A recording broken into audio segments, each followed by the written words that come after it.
श्री स्वामी समर्थ. तुम्हा सर्वांचं श्री स्वामी समर्थ कृपा या माझ्या मराठी यूट्यूब चॅनलवर मनापासून खूप खूप स्वागत. तर उद्या आहे गुरुप्रतिपदा आणि याबाबतची संपूर्ण माहिती मी कालच तुमच्याबरोबर शेअर केलेली आहे. उद्या गुरुप्रतिपदा आहे आणि गुरुवार देखील आहे. गुरुवार म्हणजे आपल्या स्वामी समर्थांचा वार, त्यामुळे उद्याच्या दिवसाचं महत्त्व अधिकच वाढलेलं आहे.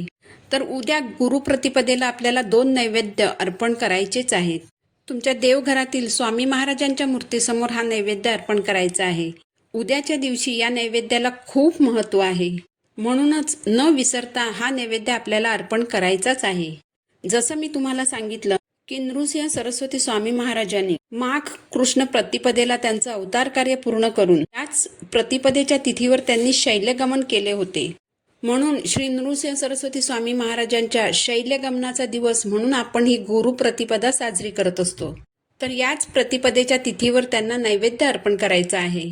तुमच्या घरात दत्त महाराजांचा किंवा स्वामी समर्थ महाराजांचा किंवा नृसिंह सरस्वती स्वामी महाराजांचा फोटो असेल किंवा मग जर तुमच्याकडे मूर्ती असेल तर त्या फोटो किंवा मूर्तीसमोर तुम्हाला नैवेद्य अर्पण करायचा आहे. हा जो तुम्हाला नैवेद्य अर्पण करायचा आहे तो म्हणजे अगदी नेहमीचा साधा वरण, भात, पोळी, श्रावण घेवड्याची भाजी आणि एक गोड पदार्थ.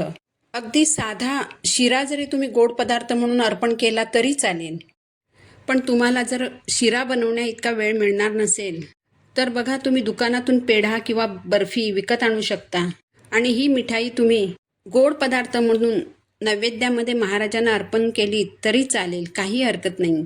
उद्या आपल्याला घेवड्याची भाजी मात्र बनवायचीच आहे, कारण गुरुचरित्राच्या 13व्या अध्यायात आर्थिक समस्येतून सुटण्यासाठी घेवड्याच्या भाजीचं जे महत्त्व आहे ते 13व्या अध्यायामध्ये वर्णन केलेलं आहे.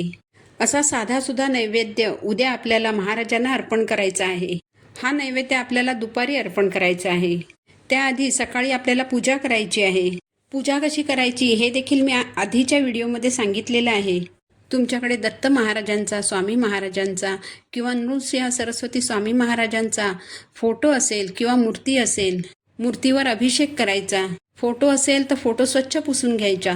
गंध, फूल, अक्षता अर्पण करायच्या. त्यानंतर नैवेद्य अर्पण करायचा. उद्या संध्याकाळी आपल्याला महाराजांना बेसनाच्या लाडूचा नैवेद्य अर्पण करायचा आहे. अगदी 2 लाडू जरी तुम्ही घरी स्वतःच्या हाताने बनवलेत आणि महाराजांना अर्पण केलेत तर अतिशय उत्तम होईल. पण जर तुम्हाला अजिबातच वेळ नसेल तर मग तुम्ही बेसनाचे लाडू विकत आणून ते जरी अर्पण केलेत तरी हरकत नाही. पण प्रयत्न करा की तुम्हाला 2 तरी लाडू स्वतःच्या हाताने बनवून महाराजांना अर्पण करता येतील. कारण जेव्हा नृसिंह सरस्वती स्वामी महाराज निजगमनास निघाले होते तेव्हा त्यांच्या भक्तांनी प्रवासात खाण्यासाठी स्वामी महाराजांना बेसनाचे लाडू बांधून दिले होते.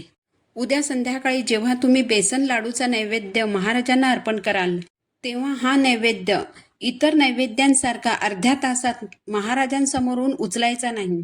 तर बेसनाच्या लाडूंचा नैवेद्य अर्पण केल्यानंतर हे बेसनाचे लाडू रात्रभर स्वामींसमोर झाकून ठेवायचे आणि दुसऱ्या दिवशी हे लाडू घरातील सर्वांनी प्रसाद म्हणून ग्रहण करायचे आहेत.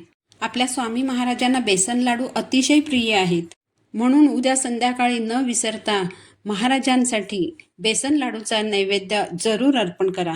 म्हणून तुमच्या जवळपास जर कुठे केंद्र असेल, स्वामींचा मठ असेल तर तिथे जाऊन स्वामी महाराजांचं दर्शन घ्या. दत्त मंदिर असेल तर दत्त मंदिरात जाऊन दत्त महाराजांचं दर्शन घ्या. उद्याच्या गुरुप्रतिपदेच्या तिथीवर तिथल्या वातावरणात जी सकारात्मकता असते तिथे जाऊन ती सकारात्मकता तुमच्याबरोबर घरी घेऊन या. ही संधी दवडू नका. जाताना तुळशीचं पान, पारिजातकाचं फूल किंवा मग चाफ्याचं किंवा गुलाबाचं फूल घेऊन जा. स्वामी महाराजांच्या, दत्त महाराजांच्या चरणी अर्पण करा. सगळ्यात महत्त्वाचं म्हणजे गुरुचरित्राच्या 51 आणि 52व्या अध्यायाचं पठण करा. श्री स्वामी समर्थ या मंत्राचा 1 माळ तरी जप करा. जसा जमेल तसा वेळ काढून ही सेवा करा. गुरुचरित्राच्या 51 आणि 52व्या अध्यायाचं पठण करणं ही उद्याच्या दिवशी करायची खूप मोठी सेवा आहे. श्री नृसिंह सरस्वती स्वामी महाराज म्हणजेच दत्तगुरू, दत्तगुरू म्हणजेच आपले स्वामी समर्थ महाराज, सगळं एकच रूप आहे. म्हणून उद्याच्या दिवशी दत्त महाराजांचं, स्वामी महाराजांचं नामस्मरण करा. नामस्मरण करण्याला खूप महत्त्व आहे. श्री स्वामी समर्थ, श्री स्वामी समर्थ या मंत्राचा जप करा. उठता बसता तुमची नित्याची कामं करताना नामस्मरण करा. अवधूत चिंतन श्री गुरुदेव दत्त या मंत्राचा जप करा.